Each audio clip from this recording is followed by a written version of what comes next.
ಎಲ್ರಿಗೂ ನಮಸ್ಕಾರ. ಏನಂದರೆ ನನಗೆ ಕೆಲವೊಂದು ಹಳೆಯ ನೆನಪುಗಳು ಜ್ಞಾಪಕ ಬರುತ್ತೆ. ನಾವು ಚಿಕ್ಕವರಾಗಿದ್ದಾಗ, ನಾವು ಸ್ಕೂಲ್ಗೆ ಹೋಗ್ತಾ ಇದ್ದಿದ್ದಾಗ, ನಾವು ಒಂದು ಸ್ಟೂಡೆಂಟಾಗಿ ಟೇಬಲು ಚೇರು ಕೂತ್ಕೊಂಡು ಪಾಠ ಕೇಳಬೇಕಾದ್ರೆ ಟೀಚರ್ಸ್ ಬರೋ ಅಷ್ಟರಲ್ಲಿ ಒಂದು ಸರಿ ಅಂತೂ ನಾವೇನು ಮಾಡಿದ್ರಿ ಅಂದರೆ, ನಮಗೆ 4ನೇ ಕ್ಲಾಸ್ ಇರಬೇಕಾದ್ರೆ ನಮ್ಮ ಫೇವ್ರೆಟ್ ಟೀಚರು, ಆಲ್ಮೋಸ್ಟ್ ಎಲ್ಲ ಸ್ಟೂಡೆಂಟ್ಸ್ಗೂ ತುಂಬಾ ಇಷ್ಟ ಆದ ಒಬ್ಬರು ಟೀಚರ್ ಇದ್ದರು. ಅವ್ರಿಗೋಸ್ಕರ ಅವ್ರ ಬರ್ಡೇಗೆ ಅಂತ ಇಡೀ ಕ್ಲಾಸ್ನೆಲ್ಲ ಡೆಕೋರೇಟ್ ಮಾಡಿ ಒಂದೊಂದು ಗಿಫ್ಟ್ ತಂದು ಕೇಕ್ ತೊಗೊಂಡೋಗಿದ್ವೋ ಏನೋ ಗೊತ್ತಿಲ್ಲ, ಏನೇನೋ ಮಾಡಿದ್ವಿ. ಅದೆಲ್ಲ ನೆನೆಸ್ಕೊಂಡಾಗ ವಾಪಸ್ ಅದೇ ಜೀವನಕ್ಕೆ ಹೋಗಬೇಕು ಅನಿಸುತ್ತೆ. ಅಥವಾ ಅವ್ರನ್ನೆಲ್ಲರೂ ಒಟ್ಟಿಗೆ ಅದೇ ಥರ ನಾವು ಭೇಟಿ ಮಾಡಬೇಕು ಅನಿಸುತ್ತೆ. ಆದರೆ ಒಬ್ಬೊಬ್ಬರು ಒಂದೊಂದು ಕಡೆ ಇರ್ತಾರೆ, ಒಬ್ಬೊಬ್ಬರ ಸ್ಥಿತಿ ಬೇರೆ ಥರ ಇರುತ್ತೆ, ಯಾರನ್ನೂ ಕಾಂಟ್ಯಾಕ್ಟ್ ಮಾಡೋಕ್ಕೂ ಆಗಿಲ್ಲ. ಕೆಲವೊಂದು ಸರಿ ಏನು ಗೊತ್ತಾ, ನನಗೆ ಯಾರೋ ಒಬ್ಬರು ನನ್ನದು ಫ್ರೆಂಡ್ಸು, ನನ್ನ ಜೊತೆ ಓದಿದವರು, ಕ್ಲಾಸ್ಮೇಟ್ಸ್ ಸಿಕ್ಕಿದ್ರೂ ಮಾತಾಡ್ಸಿಲ್ಲ. ನನಗೆ ಬೇಕು ಅಂತ, ನನಗೆ ತುಂಬ ಇಷ್ಟ. ನಾನು ಯಾಕಂದರೆ ಭಾವನಾತ್ಮಕ, ಸ್ವಲ್ಪ ಭಾವನೆಗಳು ಜಾಸ್ತಿ ಮನಸ್ಸಲ್ಲಿ ಇಟ್ಕೊಳ್ಳೋದು, ಅದನ್ನು ಯೋಚನೆ ಮಾಡೋದು, ಮತ್ತು ಇಷ್ಟ, ಒಂಥರ ಪ್ರೀತಿ, ಅದೆಲ್ಲ ಇದ್ರೂ ನಮ್ಮ ಗುರುಗಳಂದರೆ ಒಂದು ಗೌರವ.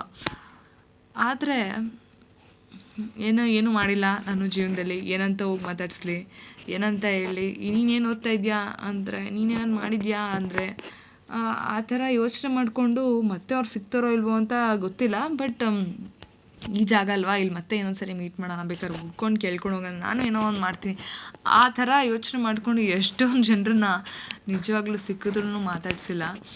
ಅಂದರೆ ನಂಗೆ ಒಂದಂತೂ ವಿಷಯ ತುಂಬಾ ಮನಸ್ಸಿಗೆ ನಾಟೋದೇನೆಂದರೆ, ನಾನು ಹಿಂಗಿರಬೇಕು, ನಾನು ಹಂಗಿರಬೇಕು, ನಾನು ಏನಾದ್ರು ಸಾಧಿಸ್ಬೇಕು, ನಾನು ಬದುಕಿದ್ದೀನಿ ಅಂತ ಈ ಜಗತ್ತಲ್ಲಿ ಜನರಿಗೆಲ್ಲ ತೋರಿಸ್ಬೇಕು, ಆ ಥರ ಎಲ್ಲ ಹೇಳ್ತಾರಲ್ಲ ಈ ಮೋಟಿವೇಶ್ನಲ್ ಸ್ಪೀಕರ್ಸ್ ಅಂತ. ಅದನ್ನೆಲ್ಲ ಕೇಳಿದಾಗ ನಂಗೆ ಅನಿಸುತ್ತೆ, ನಾವು ಅಂತ ನಾವು ಏನೇ ಮಾಡಿದ್ರೂ ಒಂದಿನ ಸಾಯ್ತೀವಲ್ವ. ಮತ್ತು ಇನ್ನೂ ಒಂದು ಡೈಲಾಗು, ಯಾವುದು ಗೊತ್ತಾ, ರಾಬರ್ಟ್ ಸಿನಿಮಾ, ದರ್ಶನ್ ಅವ್ರದ್ದು. ಅಲ್ಲಿ ಕೆಟ್ಟವರು ಸಾಯ್ತಾರೆ, ಒಳ್ಳೆಯವರು ಸಾಯ್ತಾರೆ, ಒಳ್ಳೆಯವರು ಅಂತ ಅಂದರೆ ಅವರನ್ನು ಇಲ್ಲೇ ಗೂಟ ಹೊಡ್ಕೊಂಡಿರ್ತಾರ ಅಂತ ಹೇಳ್ತಾರೆ. ಆವಾಗ ಹೌದು, ನಿಜ, ನಾವು ಒಳ್ಳೆಯವರಾಗಲಿ ಕೆಟ್ಟವರಾಗಲಿ ಸಾಯೋದಂತೂ ಖಚಿತ ತಾನೇ. ಈಗ ನಮ್ಮ ಒಂದು ದೇಶದಲ್ಲಿ ಅಥವಾ ಈ ಪ್ರಪಂಚದಲ್ಲಿ ಎಷ್ಟೋ ಗ್ರೇಟ್ ಪರ್ಸ್ನಾಲಿಟೀಸ್ ಇದ್ದರು.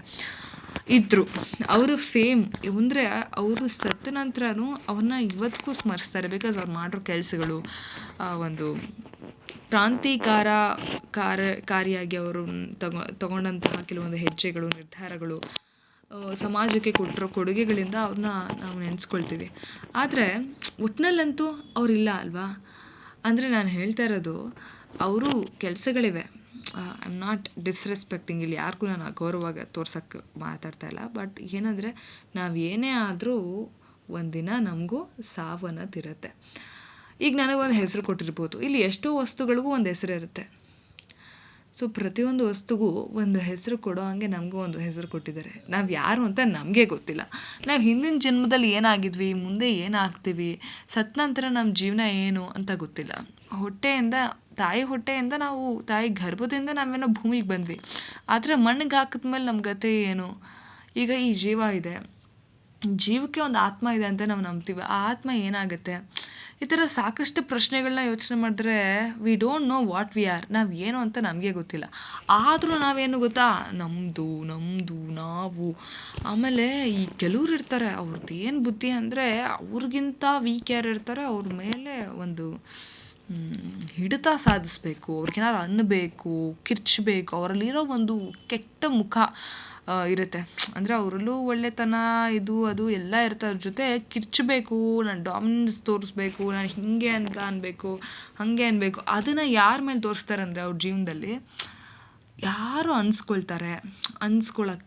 ಅನ್ಸ್ಕೊಂಡ್ರೂ ಇವ್ರಿಗೆ ಏನೂ ಮಾಡೋಕ್ಕಾಗಲ್ಲ, ಅವರು ಒಂದು ಕೆಟ್ಟ ಸ್ಥಿತಿಯಲ್ಲಿದ್ದಾರೆ, ಅಥವಾ ವೀಕ್ ಇದ್ದಾರೆ, ಇನ್ನೋಸೆಂಟ್ ಆಗಿದ್ದಾರೆ, ಮುಗ್ಧತೆ ಇರಬೇಕು, ಇಲ್ಲ ಒಂದು ದುಸ್ಥಿತಿಯಲ್ಲಿರಬೇಕು.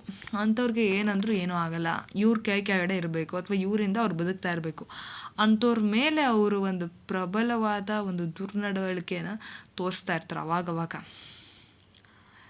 ಸೊ ಅದೆಲ್ಲ ಏನಕ್ಕೆ ಬೇಕಲ್ವ, ಅನಾವಶ್ಯಕವಾಗಿ ಏನೋ ನಾನಿದು, ನೀವು ಸಾಯ್ತೀರಾ, ನಾವು ಸಾಯ್ತೀವಿ, ಎಲ್ಲರೂ ಸಾಯ್ತಾರೆ, ಅಟ್ಲೀಸ್ಟ್ ಒಳ್ಳೆ ಥರನಾದ್ರು ಸಾಯಬೇಕು ಅಂದರೆ ಸ್ವಲ್ಪ ಒಳ್ಳೆ ಥರನಾದ್ರು ಬದುಕಬೇಕಲ್ವ. ನಮಗೇನು ಒಳ್ಳೇದು ಮಾಡೋಕ್ಕಾಗದೇ ಇದ್ರೂ ಪರವಾಗಿಲ್ಲ ಬೇರೆಯವ್ರಿಗೆ, ಸುಮ್ಮನೆ ನಮ್ದು ಎಷ್ಟಿದೆ ಅಷ್ಟು ನೋಡ್ಕೊಂಡು ಹೋದರೆ ಸಾಕು. ಏನೋ ಬದುಕಿದ್ದೀವಿ, ಹುಟ್ಬಿಟ್ಟಿದ್ದೀವಿ ಭೂಮಿ ಮೇಲೆ, ಏನಾದ್ರು ಒಂದು ಮಾಡಬೇಕು, ಅದಕ್ಕೆ ಪ್ರಯತ್ನ ಪಡೋಣ, ಒಳ್ಳೆ ರೀತಿಯಲ್ಲಿ ಬದುಕಬೇಕು, ನಾಲ್ಕು ಜನಕ್ಕೆ ಸಹಾಯ ಮಾಡೋಕ್ಕಾಗತ್ತೆ ಅಂದರೆ ಭಗವಂತ ಶಕ್ತಿ ಕೊಟ್ಟರೆ ಅವ್ರ ಇಚ್ಛೆ ಏನಿದೆ ಅದು ಬಿಟ್ಬಿಟ್ಟು ಬೇಡದೇ ಇರೋದು, ಬೇಡೋರ್ಗೆ ಏನಾರು ಅನ್ನೋಣ ಆಡೋಣ, ಅವ್ರಿಗೆ ಒಂದು ಸ್ವಲ್ಪ ಗೊತ್ತಾಗಲಿ ನನ್ನ ಹತ್ರ ದುಡ್ಡಿದೆ, ನಿನ್ನ ಹತ್ರ ಏನೂ ಇಲ್ಲ, ನನ್ನಿಂದ ನೀನು ಇದೆಲ್ಲ ಯಾಕೆ ಬೇಕು ಅಲ್ವಾ. ಸೊ ಈ ವಿಡಿಯೋ ಇಲ್ಲಿಗೆ ಎಂಡ್ ಮಾಡ್ತಾಯಿದ್ದೀನಿ.